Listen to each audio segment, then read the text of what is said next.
안녕하세요. 네. 예, 어디서 오신 누구신가요? 저는 서울 구로구 항동 경로당에서 온 신영석 회장입니다. 아유, 반갑습니다. 회장님이시군요. 반갑습니다.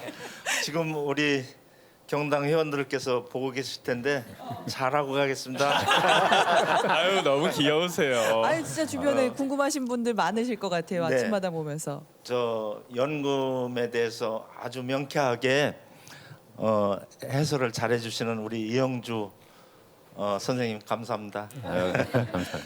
다름이 아니고 국민연금을 받으면 기초연금이 줄어든다는 그런 말이 있더라고요. 네. 또 한 가지는 국민연금을 받으면 기초연금을 못 받는다는 그런 내용이 있습니다. 사실인가요?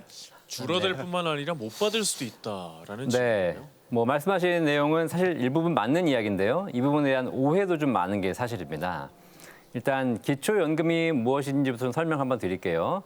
기초연금이라는 게 뭐냐면 우리나라에서 65세 이상 어르신들 중에서 소득 하위 70%, 그러니까 10분 중에서 하위 7분에게 국가가 무상으로 한 달에 34만 9,700원, 올해 좀 인상됐거든요. 이게 매달 이렇게 드리는 게 바로 기초연금 제도입니다. 그러니까 우리나라에서는 기초연금 대상이 되시면 신청만 하시면 10분 중에 7분은 기초연금 매달 받을 수 있거든요. 자, 그런데 이 70%의 기준을 정하기 위해서 이분이 가지고 계신 재산과 소득을 다 판단해가지고 그 70% 기준에 정합니다.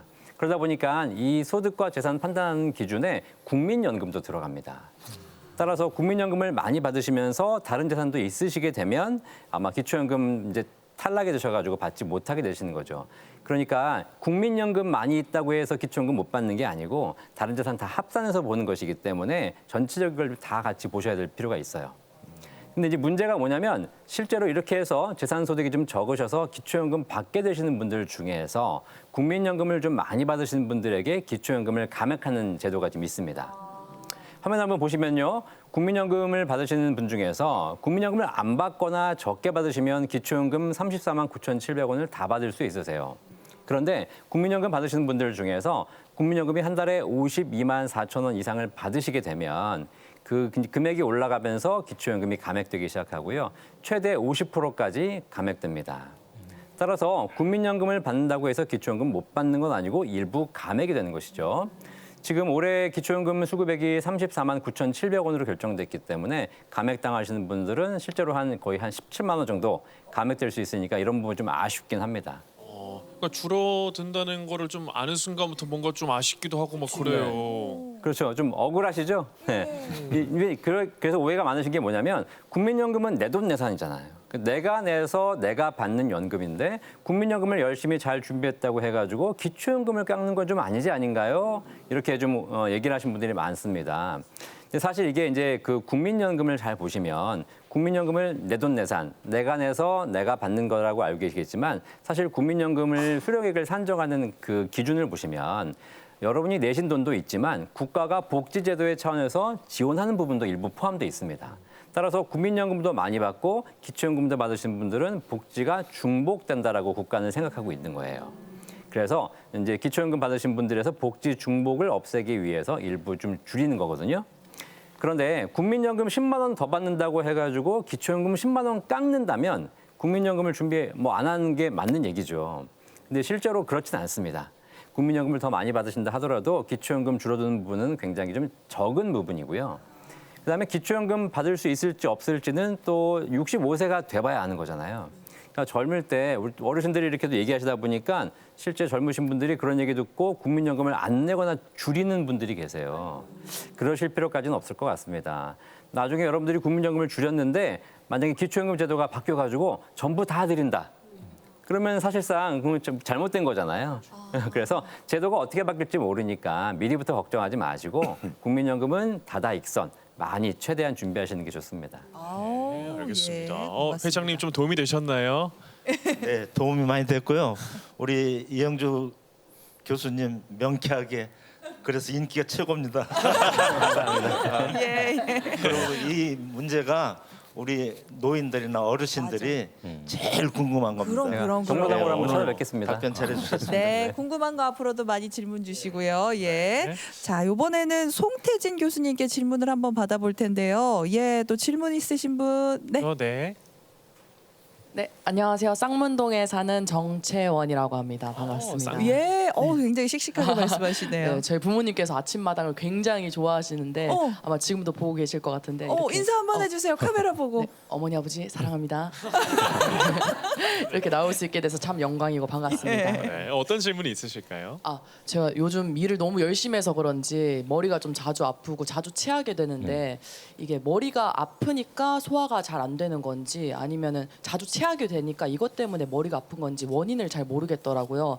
혹시 어떻게 하면 좀 나아질 수 있을지 방법을 여쭤보고 싶습니다. 네, 좋은 질문 감사드립니다. 이런 증상으로 저희 병원에 오시는 분들이 굉장히 많으시죠. 이제 결론부터 말씀을 드리면 체해서 머리가 아픈 경우도 있지만 대개는 이런 분들이 편두통의 소인이 있으시기 때문입니다. 즉 속이 안 좋으면서 머리가 아픈 경우가 대부분인 건 맞는데 이런 경우들이 자주 반복이 되고 또 검사를 다 해보셨는데 큰 문제가 없었다. 그러시면은 우선적으로는 이제 편두통을 의심해 보실 필요가 있습니다. 우리가 이제 두통은 그냥 증상인데 편두통은 사실 뇌랑 뇌신경이 굉장히 과민하기 때문에 반복적으로 두통이 생기는 일종의 뇌질환입니다.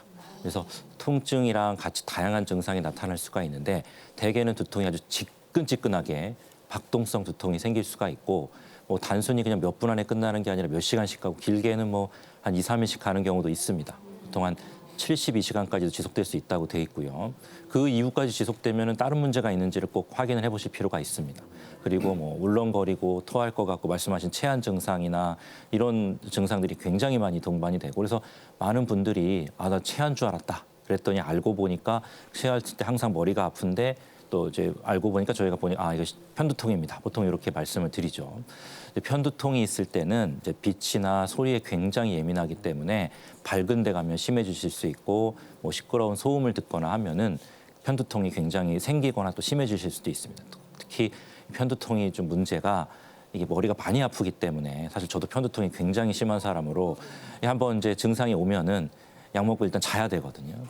네, 또 약을 드시면 이제 우리나라 이제 경구용 약밖에 없기 때문에 자꾸 토하면은 또 약을 먹어야 되나 일이 안 되면 결국 자는 수밖에 없고 일상생활이 굉장히 힘든다는 아주 어려운 단점이 있습니다. 사실 편두통이 있으면 일상생활이 아무것도 안 되잖아요. 컨디션도 너무 떨어지니까 그렇습니다. 어떻게 하면 좀 줄일 수 있을까요? 우선은 이제 편두통인지 모르시는 분, 방송 보고 계신 분들 혹시 내가 혹시 편두통이 아닌가 생각을 하시면 두통 일기를 꼭 써보시는 거를 추천을 합니다.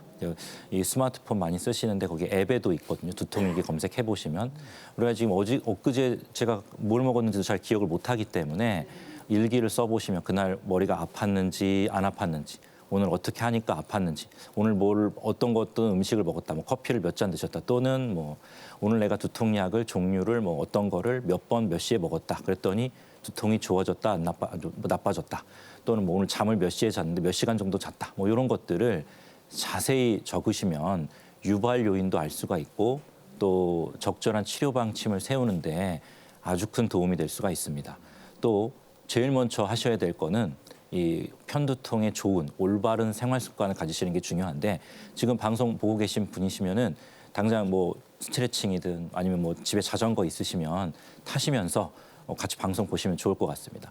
운동을 하시면 뇌 혈류량이 굉장히 개선이 되고 혈류량이 많아지기 때문에 통증을 또 조절하는 신경 전달 물질이 잘 분비가 됩니다. 그래서 뇌가 아주 덜 예민한 상태, 덜 과민한 상태로 잘 유지가 될 수가 있어서 저희 뭐 두통학회에서는 한 주 2회, 3회 한 30분 정도 유산소 운동을 권장을 하고 있습니다.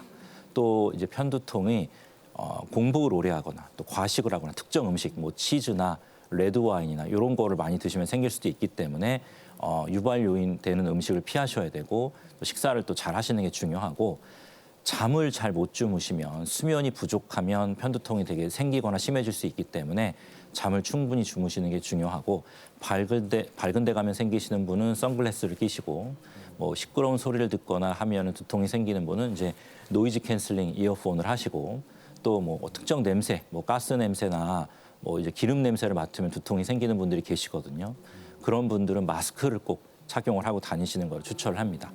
그럼에도 불구하고 계속 두통이 너무 심해서 견디기가 어렵다. 그러면 꼭 가까운 병원, 신경과, 신경외과 가셔가지고 의사 선생님과 상의를 하시고 이 과민해진 뇌를 덜 과민하게 하는 여러 가지 약제가 있습니다. 그래서 약이나 아니면 주사제나 이런 치료법들이 다양하게 있기 때문에 의사 선생님과 상의하셔가지고 적절한 치료법을 잘 선택해 보시면 많이 도움이 되실 수 있을 것 같습니다. 그러니까 원인 먼저 제거하고서는 치료를 받아보시는 게 좋겠네요. 병원 한번 또 가보시고요.